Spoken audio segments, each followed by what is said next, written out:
Hello, everybody, and welcome to the Online Creators Association's weekly stream.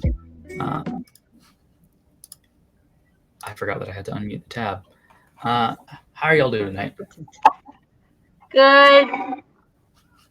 I'm fine. That was a lie. I want to say good, but that's more like fine. But that's fine.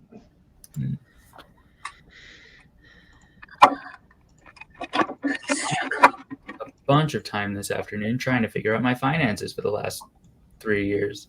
And by trying to figure out my finances, I mean making Cecilia try to figure out my finances. You weren't making me. I did this voluntarily. You said I haven't done my taxes, and I was like, I'll do taxes. Do you want me to do them? It's very easy through TurboTax, and that's what I'm doing. Like, I'm not doing it the hard way. With like an abacus? Yeah. Like my intuitive sense is that it cannot possibly still be easy even when you're dealing with a huge mess of 2 years of like hundreds of Venmo transactions. But here's the thing. I think people are like, look at me getting on my high horse about your personal finances. Not yours, but like in general. And people are like very frightened that they're going to have to like write down every single transaction that has ever occurred. Every single one of these websites has like an option for you to pull like either monthly or like just full annual statements. I will say Venmo's is a nightmare though. You have to go and individually set the date of the span of time. I was pulling them 2 months at a time because they allow you to select up to 90 days. So you can't do 3 months because most of the months have a 31st day. And if there are 2 of those in a 3-month span, then you can't get them all in a 3-month span. And then I was just like copying them out into like copying the chunks into a single spreadsheet. Yeah, that's fine.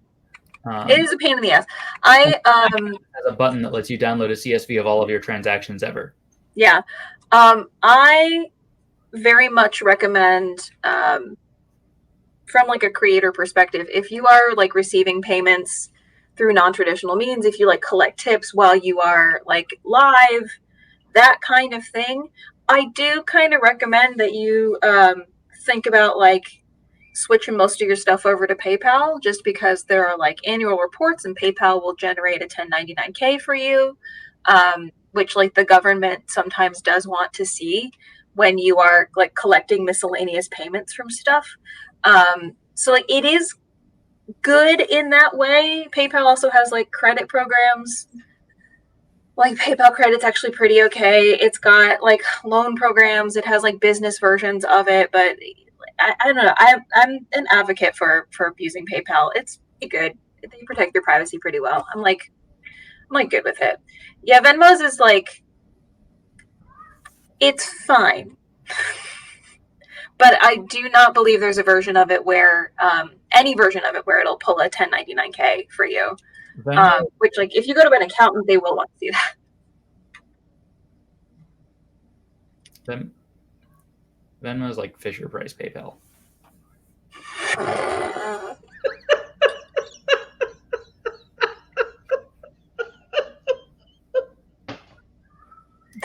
I need you to understand that if Venmo is like Fisher Price PayPal, then like what the fuck is like anything that I did through the banking portals of like Chase while I was actually working at a job that involved me pulling like reconciliation reports? What is that?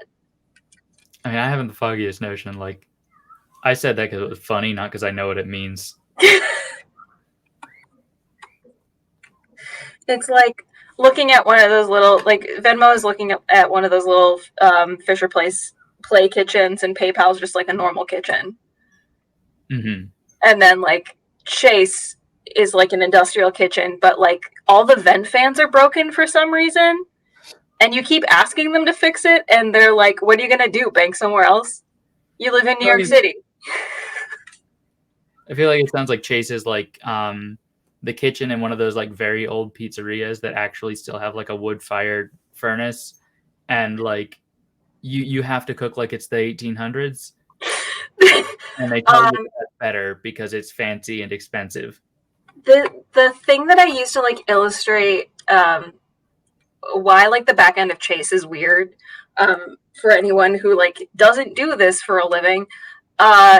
There's this thing where when you're like trying to like initiate an electronic transfer, you can enter a bunch of vendors into like a single template, and you can say this is the vendors, and then this is, you know, the people who get honoraria, and this is employees. And when you go to check the box that says yes, I would like to enter an amount for this person, a little X appears. The mouse turns into a little no symbol.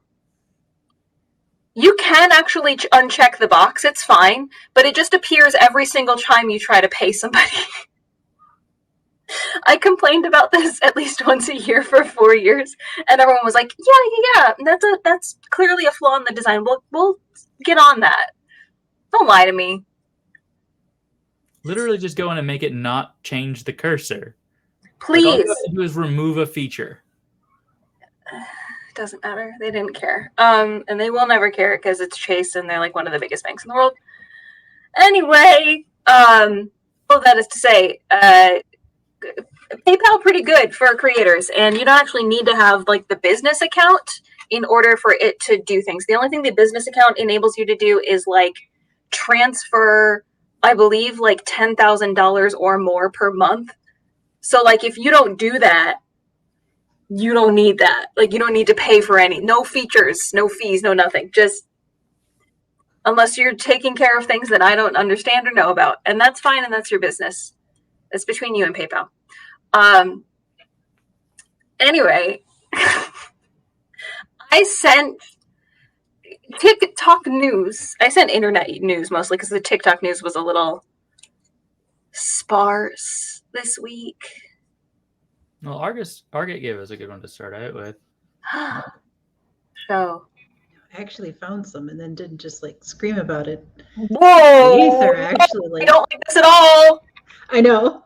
Yeah, I knew you weren't You gonna want like to know how fast and disgustingly well it works though? Because like I swear to God. Do you have it?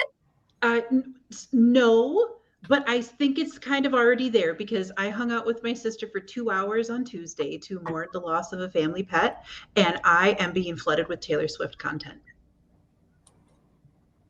I love the fact that you're like, listen, I got near my sister's phone and Taylor's here. Taylor is here. She's here. I like her, but I do not worship her in the way that my sister does, but TikTok really wants me to.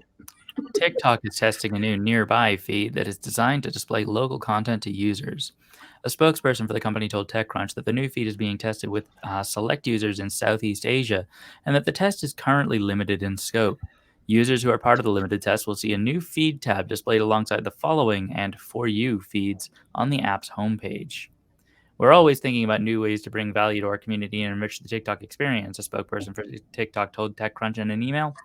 The new feed, which was reported by social media consultant Matt Navarra, is being tested alongside a feature that gives creators the ability to add location tags to their videos.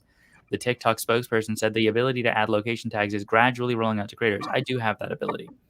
I'm never going to use it. When asked if the nearby feed only displays videos that have location tags, the spokesperson said it was too early to say based on the current limited scope of the feed. Too early to say whether this feature exists, whether it has this function. We haven't figured that out yet in this thing we built.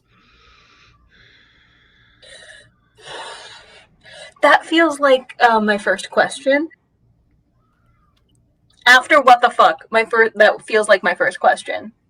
TikTok has already made a name for itself through its recommendation algorithm, and the addition of the nearby feed will give it the ability to display even more personalized and relevant content to its users. It's worth noting that the launch of a nearby feed would also see TikTok catching up with Snapchat's Snap Map and Instagram's recently launched Searchable Map that is designed to make it easier to discover nearby popular locations. Both of these offerings give users a way to find local content and discover nearby places. TikTok's nearby feed would offer a similar experience, but be paired with the app's already successful recommendation engine or algorithm. In theory, the feed should display local content that you actually want to see. For example, if your For You page often displays restaurant recommendations or must-see hiking spots, the nearby feed should show you videos of restaurants and hiking trails that are near you. The nearby feed would open up several new possibilities for the app and also have the potential to impact platforms like TripAdvisor and Google. The test comes as Google itself has acknowledged that TikTok is cutting into its search product, as Senior Vice President Prabhakar Raghavan, who runs Google's Knowledge and Information Organization, recently noted that younger users are often turning to apps like Instagram and TikTok instead of Google Search or Maps for discovery purposes. Raghavan noted that nearly 40% of young users go to TikTok or Instagram when looking for a place to eat, as opposed to Google Maps or search. If TikTok rolls out its nearby feed more widely, it will likely make this discovery process even easier and more targeted. For instance, if TikTok shows users videos of nearby popular restaurants via the Nearby tab, users could save the videos and come back to them when they're looking for something to eat. It's worth noting that the nearby feed could also open up new opportunities for local advertisers, as the feed could be used to display advertisements for nearby businesses and services if this is something TikTok were to explore. Although TikTok already features in-feed ads, the addition of local ads could give brands and companies the ability to reach users that may not have known about them otherwise. TikTok says that, as with any other test feature, it's possible that the nearby feed may change before an official launch, or perhaps be scrapped altogether. The short-term form video app's nearby feed isn't the only new feed that it's currently testing. TikTok's testing a dedicated shop feed that lets users browse and purchase product from another number of different categories, such as clothing and electronics. The feed is currently being tested in Indonesia. The Shop tab serves as a hub for products being sold in the TikTok Shop, a shopping feature that enables merchants and creators to showcase and sell products directly on TikTok. TikTok did not say when or if it plans to bring the Shop tab to more markets. I am still so suspicious, because why? So you know what's kind of like a little bit like absolutely petty and like not really relevant, but like relevant. The nearby feature and the nearby feed is going to be like very, very, very wild in major cities. Mm-hmm. Anywhere else, it'll be fine. Like, I can imagine just walking down Queens Boulevard, it changing like every couple of blocks because there are so many stores and restaurants. Do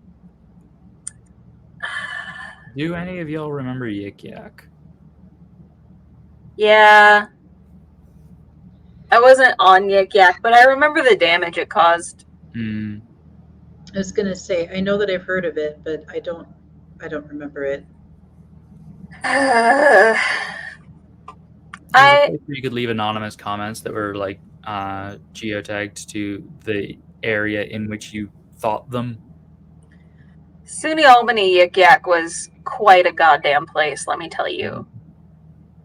I had more friends that were just like, I know someone whose life is getting ruined because of Yik Yak right now. Yeah. Literally name one person at Hampshire who didn't get canceled on Yik Yak. Everyone's gonna get canceled on Yik Yak. It's a rite of passage. Again, this is another thing of like, when will social media companies learn from prior failures of other companies? Because like the whole, in theory, this is not necessarily bad, but like there's just a history of apps trying to put this into action and it going poorly. There are also a lot of apps that do make it work, though. Like every dating app functions locally. Correct. But what I'm saying is it's because it's purpose built for that. Like, that's the whole point. The point of TikTok is not that. Mm-hmm. Do we want the point of TikTok to become that? No. That would be very ugly. TikTok's new dating app. My brain immediately went to, with the concept of the shop feed, how are they like checking the vendors and pink sauce shop front when? Those were my only thoughts. And immediately. Okay, great. I'm so excited. The number of things that I have seen sold on TikTok that aren't like FDA approved or safe or like okay in any way, shape, or form. Like the person who is like selling like little meal bowls that included shellfish and they weren't overnight shipped, and also there was no ice. Like, they weren't like cold. They were just shipping room temperature shellfish during like July. People bought them. So I'm frightened for the concept of the shop tab.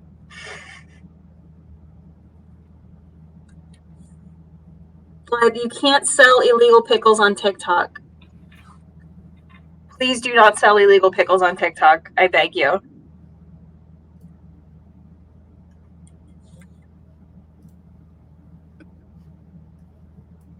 Blythe is very excited for pickle crimes. Please do not commit pickle crimes. Blythe, don't commit pickle crimes. Please, Blythe, if you're going to commit pickle crimes, don't admit to the pickle crimes on a live.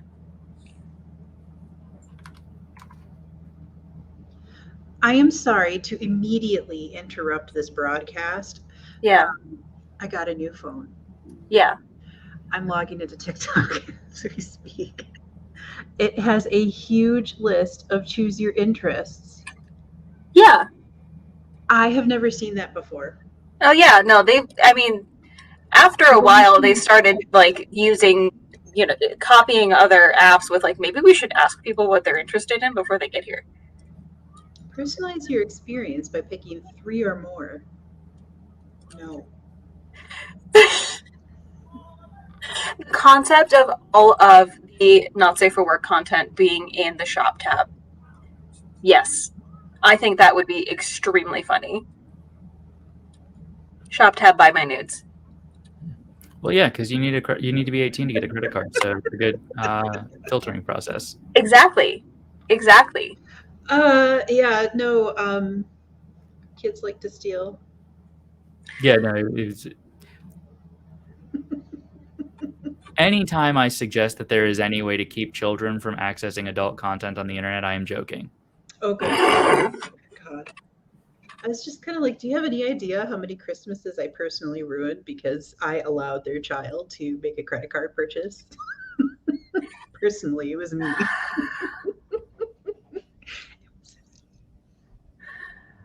All right. What are the other articles? All right. The other articles are the very long one you shared, the one we're not doing, and the one about Twitter's new feature.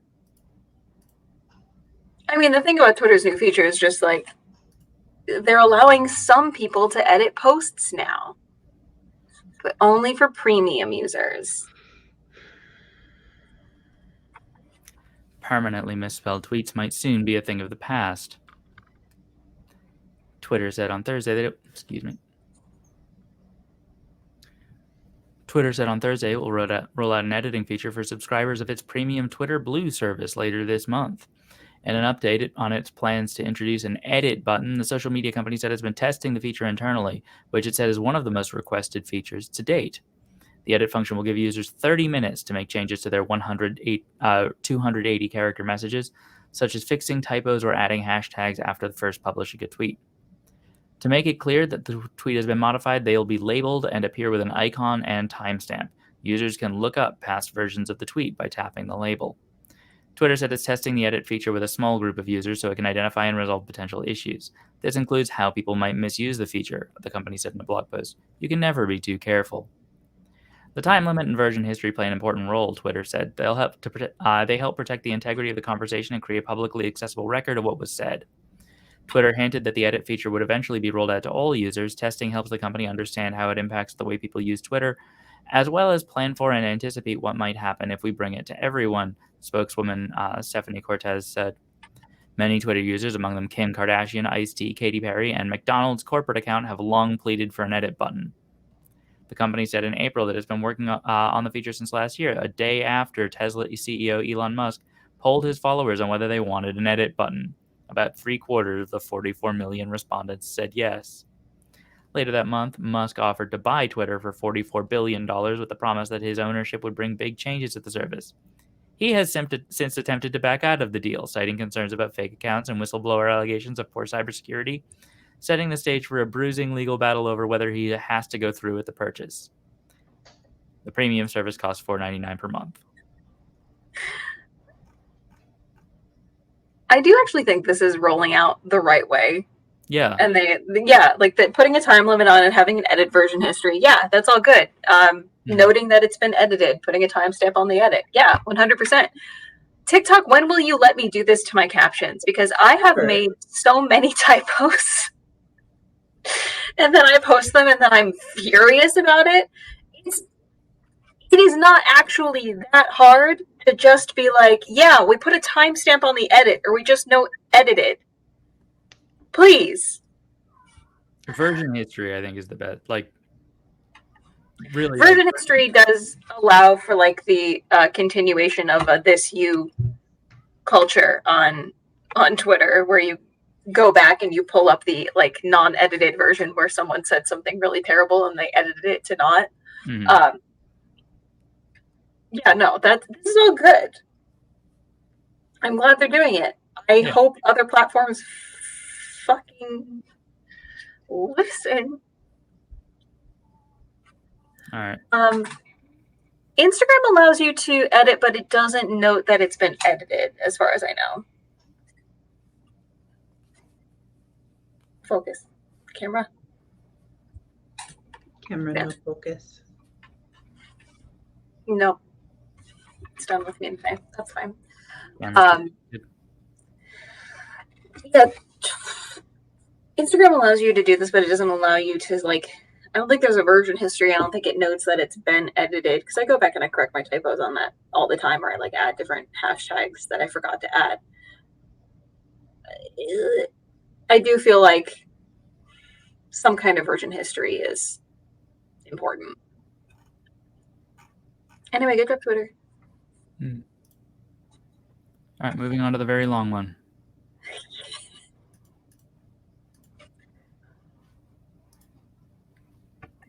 Real money, fake musicians inside a $1 million Instagram verification scheme.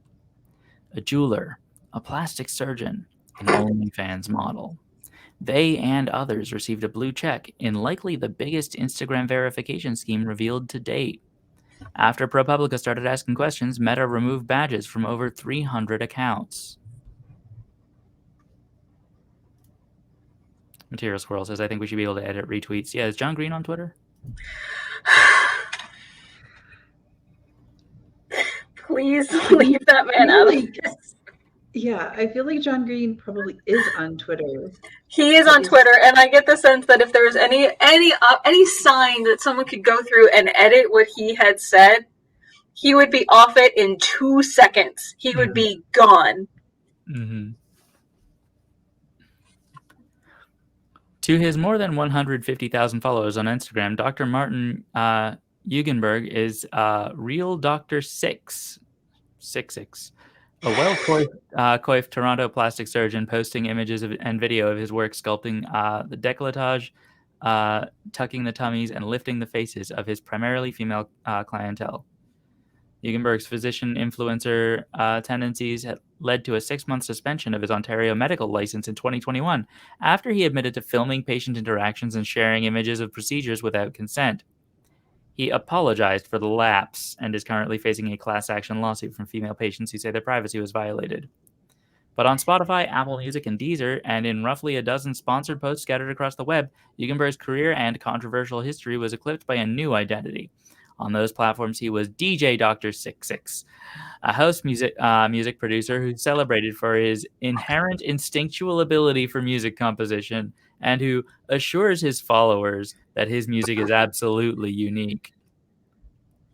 It's an unconvincing persona, perhaps even less so once his music is played. But it was enough to secure what he wanted, a verification badge for his Instagram account. The coveted blue tick can be difficult to obtain and is supposed to assure that anyone who bears it is who they claim to be. A ProPublica investigation determined that Yugenberg's dubious alter ego was created as part of what appears to be the largest Instagram account verification scheme ever uncovered. With a generous greasing of cash, the operation transformed hundreds of clients into musical artists and attempted to trick Meta, the owner of Instagram and Facebook, into verifying their accounts and hopefully paving the way to lucrative endorsements and coveted social status. Since at least 2021, at least hundreds of people, including jewelers, crypto entrepreneurs, OnlyFans models, and reality TV show stars, were clients of a scheme to get improperly verified as musicians on Instagram, according to the investigation's findings and information from Meta. In response to information provided by ProPublica and the findings of its own investigation, Meta has so far removed fraudulently applied verification badges on more than 300 Instagram profiles and continues to review accounts. That includes the accounts of Mike Vasquez and Lexi Salome, two stars of the MTV reality show Siesta Key. Rather than get verified for their TV work, they were falsely branded online as musicians in order to receive verification. They lost their badges approximately 2 weeks ago and did not respond to requests for comment. Yugenberg did not respond to a phone message left at his Toronto practice or to emails detailing evidence that he had paid for his Instagram verification. He told media outlets he intends to vigorously defend himself against the class action suit. To be fair, that's probably the more important thing going on in his life. He does have a lot going on for him. There's a lot happening. I would like to, by the way, ban most doctor influencers because a lot of them are plastic surgeons and it always feels unethical. Anyway, continue. The scheme, which likely generated millions in revenue for its operators, illustrates how easily major social search and music platforms can be exploited to create fake personas with real-world consequences, such as monetizing a verified account. It also underscores how Instagram's growth and cachet combines with poor customer support and lax oversight to create a thriving black market in verification services and account takedowns for hire. Influencers, socialites, models, business people, and all manner of clout chasers rely on Instagram to flaunt their lifestyle, generate income, and establish a personal brand. Some influencers and models told ProPublica they face a barrage of imposter accounts trying to run scams and trick their fans. They also run the constant risk of malicious actors fabricating evidence and filing user reports to convince Instagram to ban their accounts. They see a badge as one of the few options available that can help them protect their accounts and businesses. Others covet the blue tick as a status symbol. The result is a steady supply of well-heeled customers willing to pay 5 figures to get verified.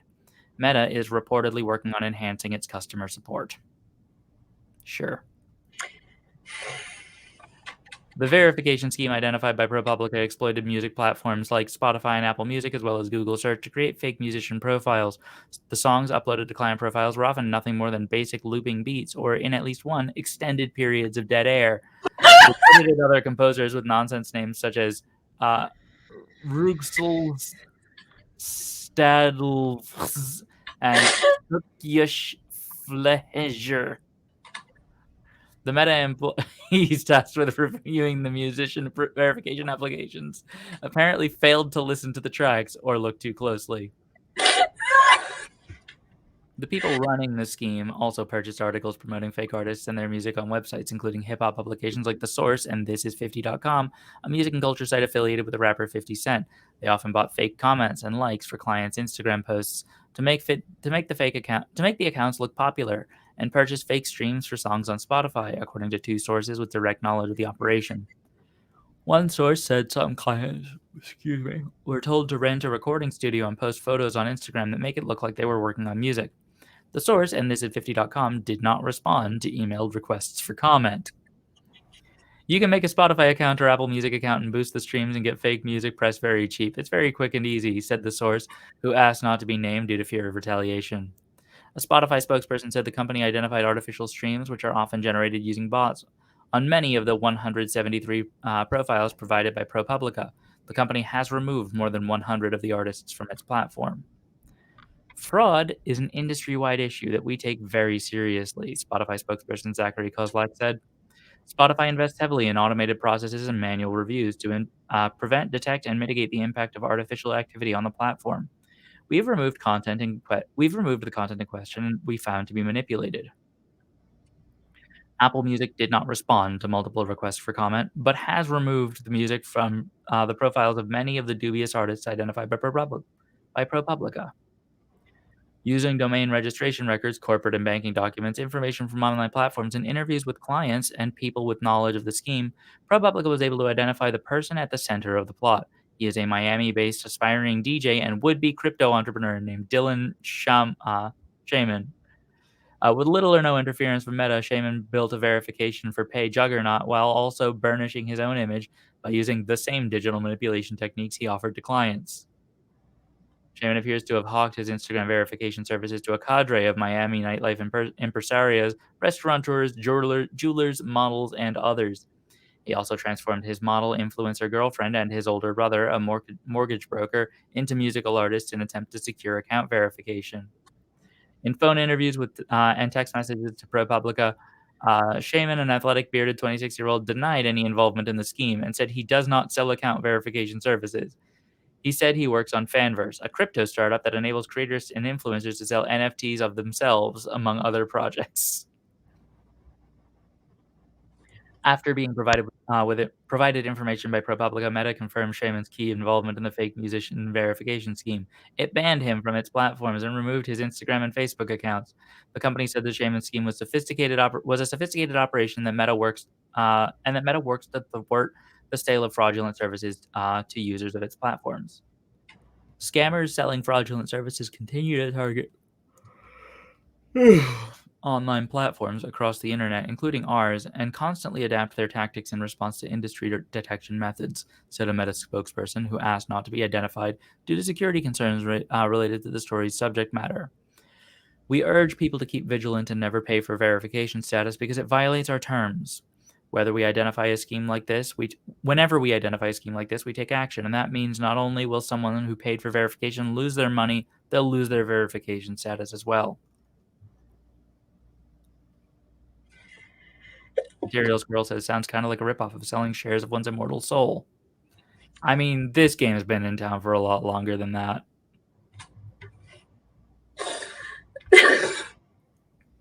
I am far from the first person to sell people things that don't exist. When asked if any Meta employees or contractors were involved in the scheme, the spokesperson said they can't comment on internal personnel matters or investigations. I will say for the record, though, you do get a very nice certificate with a share of ownership in My Immortal Soul. I think it's worth $45 whether or not you believe there's an immaterial component. A falling out between Shaman and a business partner combined with scrutiny from Meta and ProPublica's investigation has unleashed a vicious round of finger-pointing that exposed the underworld of social media manipulation and verification services.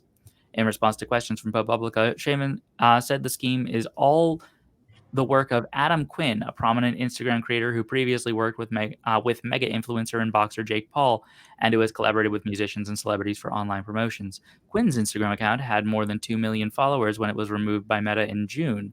The company sent him a cease and desist letter that month, accusing him of selling account verification services, running celebrity giveaways that inauthentically boosted followers for Instagram accounts, and offering to reactivate disabled Instagram accounts for a fee.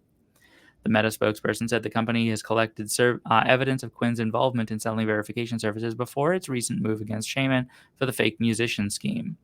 In comments to ProPublica and in a legal letter sent to Meta, Quinn acknowledged that he sold account verification in partnership with Shaman. He denied being personally involved in account reactivation, and he said his giveaways were in line with Meta's rules and did not result in fake followers. An archived version of his company's website lists in the menu of Instagram growth packages ranging up to $7,500 and promoting to deliver 100,000 followers using the giveaway model. Quinn said he used his connections and Instagram account to refer clients to Shaman and had received a portion of the resulting fees. Clients typically paid $25,000 to verify an account, though Shaman had at times charged more than $100,000 according to Quinn.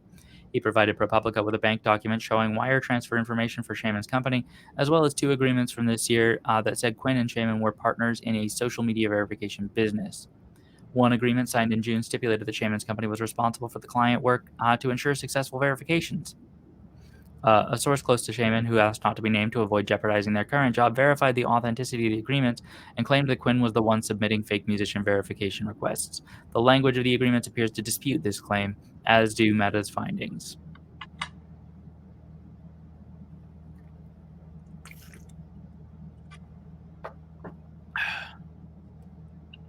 ProPublica also obtained a copy of the business proposal from Shaman's company, Rumor LLC, that pitched a range of online marketing services, including social media verification. In his lawyer's letter to Meta, Quinn denied submitting the fake musician accounts to the company for verification. He said Shaman created and controlled the process and handled the submissions. He also accused Shaman of supplying information to Meta in an effort to get Quinn and Quinn's girlfriend's Instagram accounts removed in June. I believe that I am a victim of circumstance here, being unjustly attacked by someone not only violating Meta's terms and conditions, but abusing the system put in place to prevent people like him from doing what they do, Quinn's letter said. I need to break. Yeah, take a break. First of all, I'm really offended that they haven't heard of the super incredible artist Cookish here. Giving them key smash names and having the recordings be dead air is some like TikTok creator marketplace level lack of oversight. Mm.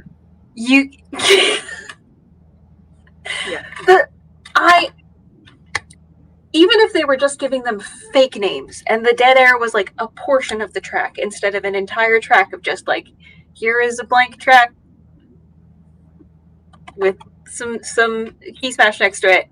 I understand they can't like dedicate that much time to looking at every single thing, but this looks so blatantly fake from the outside that someone should have said or done fucking something. I also very much love that neither one of these men has the sense to shut up. And the second this like started going down, they were like, nope, I'm implicating this other person now. Literally every other person in this story has had the sense to not comment. Every single other person has not commented, including, for some reason, 50 Cent's website. They have had the sense to not comment. And these two have had pages of back and forth. I expect nothing less of the guy who like helped run schemes for Jake Paul and a guy whose like entire shtick before running this scheme was selling NFTs. These men know nothing but scams. They have no other professional skills. It's just scams. They're both con artists. Scams on Instagram. I am a respectable NFT consultant. I have a very respectable, legitimate NFT business where I have a website where influencers can sell NFTs of themselves.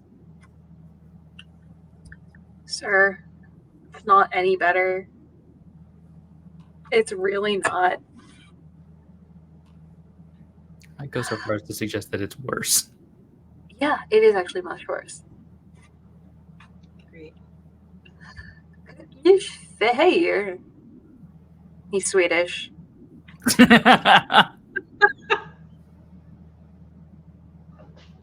I keep going back to that name because of the fact that, hey, it looks like an IKEA product name enough that, like, actually, I do think if presented with that, I'd have a moment of, like, is that a real name?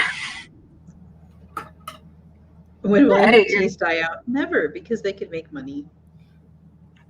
They do appear to, crypto in general does appear to be dying. crashing. Alana,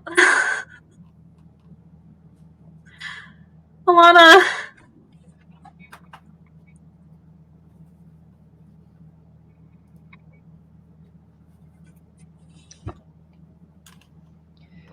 Alana, go sit in the corner. Go sit in the corner for that one. Cannot even handle that. An NF me. Cannot handle that. Anyway, the rest of the article mostly just goes on to like detail how they faked this, like with Spotify. It's not too hard, but for some reason they did feel the need to like, considering like the lack of oversight, right? Considering that they've done this many times before for a lot of money, and they know probably exactly how much they can get away with. The fact that they did seem to regularly tell people, yeah, you got to go rent out a recording studio and take pictures of yourself with instruments. Even though I think I don't think Instagram was looking at that. I don't think they were checking. I think that was a funny little ha-ha joke they had amongst themselves. I don't think that would enhance anything at all, ever. I mean, I could definitely see being like, yeah, the person reviewing this, they're probably not going to be willing to dare say, yeah, this isn't music, when you can just come back and say this is like weird experimental minimalist bullshit. This is some John Cage 433 nonsense. What? This is some John Cage 433 nonsense. Yeah. And I don't understand it. It's music. Like, honestly, I think, to be fair, the worst you can say about the shitty fake music is that it's very derivative of minimalism. That's an extremely generous way. But the fake music just being dead air. And or the same looping Apple beat from GarageBand over and over again. It's a commentary on the disposability of music. Yeah, I'm actually a performance artist. I don't really consider myself just a musician. But, you know, like, I understand, like, Instagram needs to put me in boxes, right? You know, but I don't think of myself like that. Yeah, no, I've been doing a lot of conceptual work with using GarageBand beats to highlight the aesthetic of my non-consenting plastic surgery patients.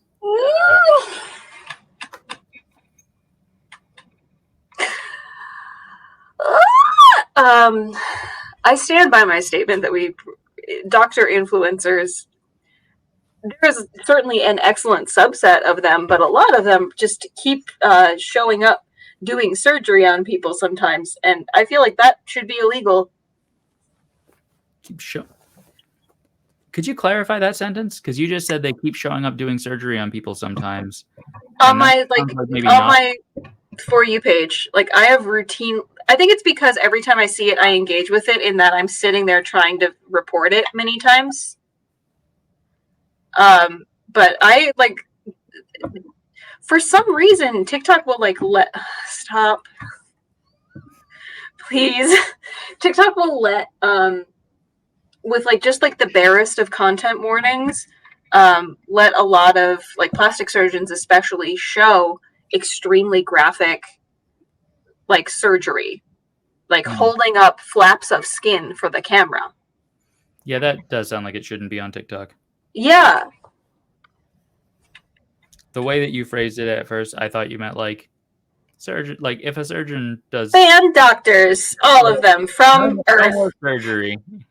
No more surgery. I don't care if you need surgery. It freaks me out, and therefore no one can have it. Sorry. Go to the barber.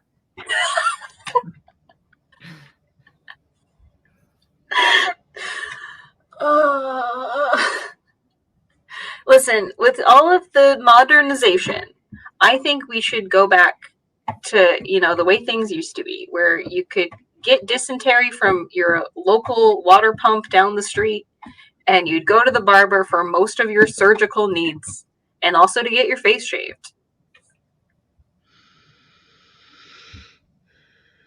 Early 1800s London seems fine. Yeah. I can't. Honestly, really the only problem Yeah. was too many well pumps. What? The only problem in 18th century London was one too many well pump handles. Explain. Do y'all know anything about Jon Snow? Not that one. No! All I know is that one and Hodor. Please. Continue. No, you Jon Snow was a very important medical researcher who figured out that cholera was being transmitted in the water. And the way that he proved it was by convincing the town to remove the pump on the well. First of all, he traced all of the cholera cases he could find in the cholera outbreak and found that all of the cases came from people who were within walking distance of, to whom the nearest well was one that drew from water that is downriver of where the sewage pipes come out. And so he convinced the town to let him remove the well pump handle. And everybody stopped getting cholera. Okay.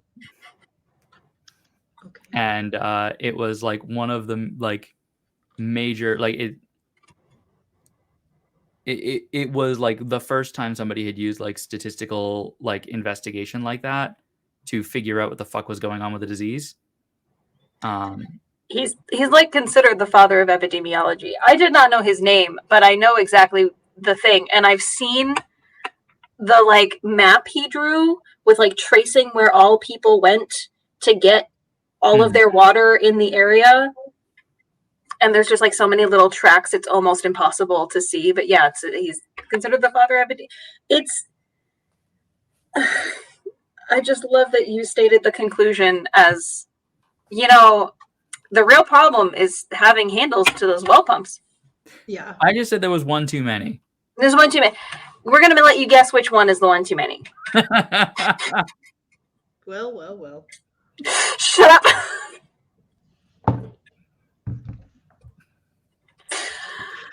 Oh, God.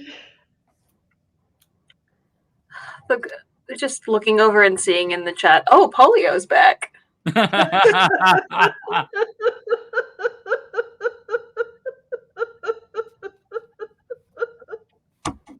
Here's the thing, it is in New York City. I can't do it anymore, frankly. Yeah.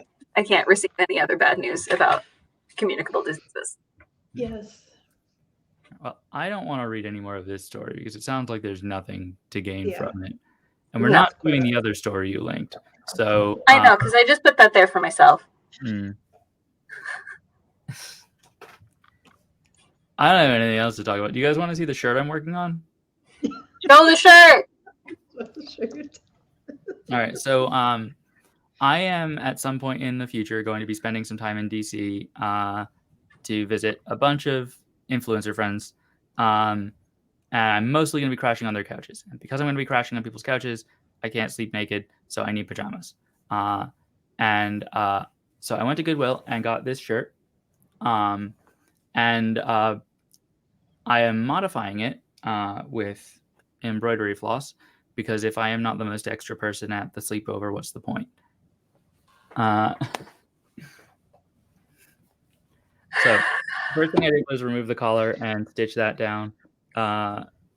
Then I replaced the buttons with buttons that match my brand colors. I have also I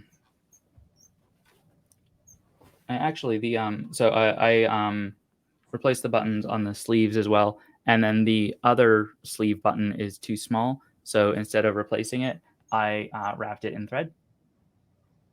I'm also reinforcing all of the stitches with embroidery floss in my brand colors. And And just to keep track of what color thread I'm using, I have stitched the numbers for each of the threads onto the shoulder. And I have added constellations. These are my big 3 star signs. So you can see I got Aquarius here, and then you can see it's the Sun, and then Mercury and Venus, because my Mercury and Venus are also Aquarius, and 5th house, because that's where Aquarius is in my chart. Then Gemini, Moon, 9th house, and Libra, Rising, and Lilith, 1st house. And also, I wanted to, I figured, like, I'm going to see a lot of my friends, and I want to, like, genuinely express how I feel about them and show them that I love and care about them. So I wanted to be able to wear my heart on my sleeve. The fact that you did not explain to me before this moment that that is where the heart is and the reasoning behind the heart. I hate you. Yeah, no, much.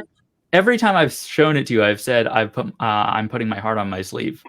No, you have not. I absolutely have. There is no way that I did not do exactly that joke every single time I told you about it. Since the heart has been there, I have heard that too. But the first time I saw your shirt, the heart was not there. So there's at least one time that it wasn't there, but maybe was it there first? To be clear, when I say every time I've explained that, I mean specifically explaining that embroidery, like the embroidery of the heart. Just making sure. I am not here to interrogate what I do and don't remember, what slips through the little Swiss cheese holes of my fucking brain and what does not. I am doing your taxes. So anyway, it's probably about halfway done. Hold up the heart to the camera, because the quality is like genuinely very impressive, like very beautiful work. So good. Yeah. Let me turn off the grid so that there you go. You can see it kind of properly.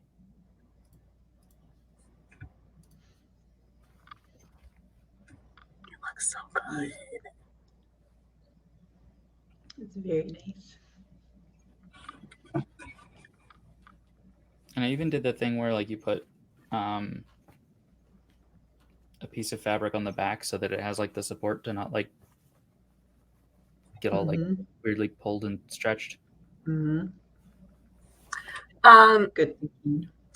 Would you care to explain your thought process behind why you decided to put the thread color numbers on the shirt itself? Sure. So I knew that I needed to write those down somewhere before I opened the second chunk of each one, because I got 2 of each, and I knew that I was going to need to write them down because I was not going to be able to, like, remember and match them later. And I was like, I had been thinking for a couple days while I've been working on this that I need to figure out where to write them down. And then I had the thought that, like, I'm basically, like, costuming for myself.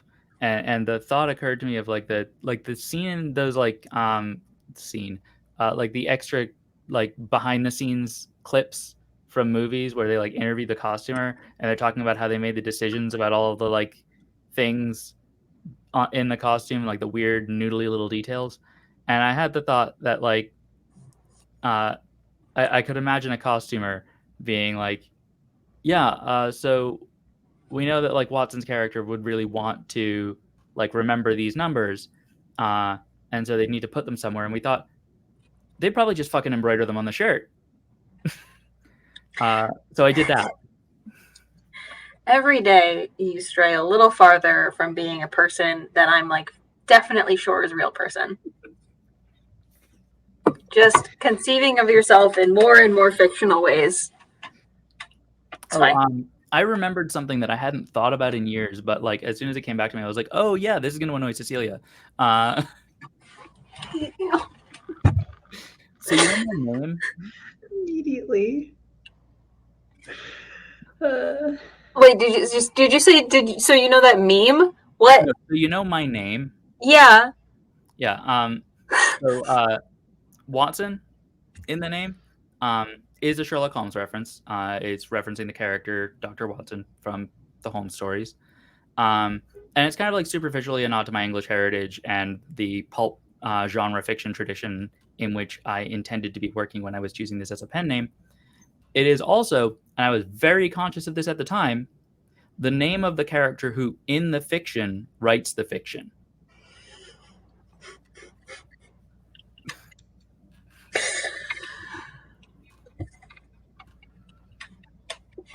You picking on purpose the character's like, yeah, I'm going to break the fourth wall of this reality constantly.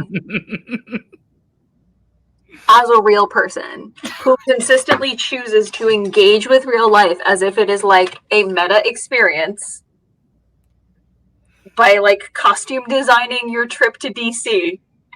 I mean, it can be if you try hard enough, and clearly,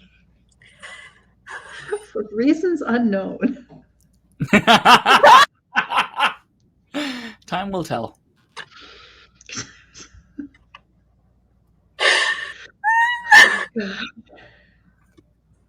For reasons partially known, because the shoe will drop. For reasons unknown. No, it'll just remain for reasons unknown, and that's fine. And considering what is more, I am planning to go to college to study this. You are.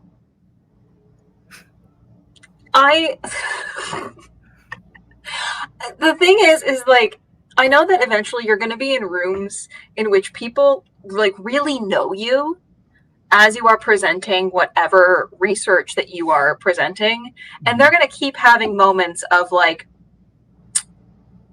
is this a game? Is this like a game to them? What is this? I mean, one of the things I was talking to Sarah about on Monday that I'm definitely like probably going to be writing about like in the paper that I need to write for my writing sample, which, by the way, I don't know if I've mentioned this in the call before, but I am doing an original ethnographic study of content creators for my writing sample, which I will be submitting for publication. Because again, if I'm not the most extra person in the room, what's the point? I know. But one of the things that Sarah pointed out that I should definitely talk about, because I was telling Sarah about it, is that I should definitely talk about in this paper is that I am currently working on like rebranding my audience as lab rats, and communicating with my audience about the fact that I intend to go to college to study parasocial relationships, and I will be studying my relationship with them. And what I'm doing right now is attempting to start the process of intentionally selecting for an audience that will be fine with this, so that I don't have to deal with fallout when they find out later that I've been studying them. I was just going to say, there are so many people that would lose their ever flippin' minds if you told them that you will be rebranding them rather than... Right? I will be rebranding, not me. I'm not you. curating my audience. I'm rebranding I'm my rebranding audience. you guys. Some people are going to... I mean, like, I know, mind. I get what you guys are saying, but also that's 100% a thing content creators do all the time. I've seen content creators say, like, yeah, I want to change like what my audience calls themselves. We're going to change that because like the thing before is not working. Yeah. I think we run in different circles. No, it happens quite. I will say it does happen quite often, and it's usually part of like a larger like reconsidering of what their content is, and yeah, it becomes like an audience rebrand. Yeah, but I mean, like it's not actually like it's not like I'm telling my audience members this is your brand now. I'm telling my audience members this is the brand now. Leave if you don't like it. See, I do kind of want you to tell audience members this is your brand now. You subscribe to me on TikTok, you are now a rat. The thing is, it's cheating if you don't tell them up front. It's cheating. It is cheating. You've been branded. You are now a brat. Watson, I should design a full costume for DC. Me, I should just make sure none of my bits are visible in my tattered pajamas I'm bringing to DC. Yeah, somebody in my stream last night said that the thing is I'm putting so much work into this that I'm going to want to wear it as regular clothes. And I don't think that's true. I think that you should put the most work into the thing that people expect you to put the least effort into so that you get the biggest gulf in impact. Why? I also want to highlight this comment.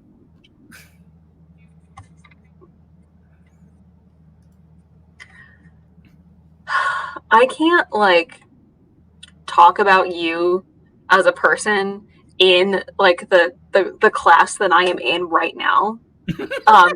Which is quite literally like a capstone course in like a combination of dramaturgy and just like the process of putting on plays and designing plays. But there are moments where I think to myself, like, yeah, the example I have in my head of this concept is Watson. I hate that.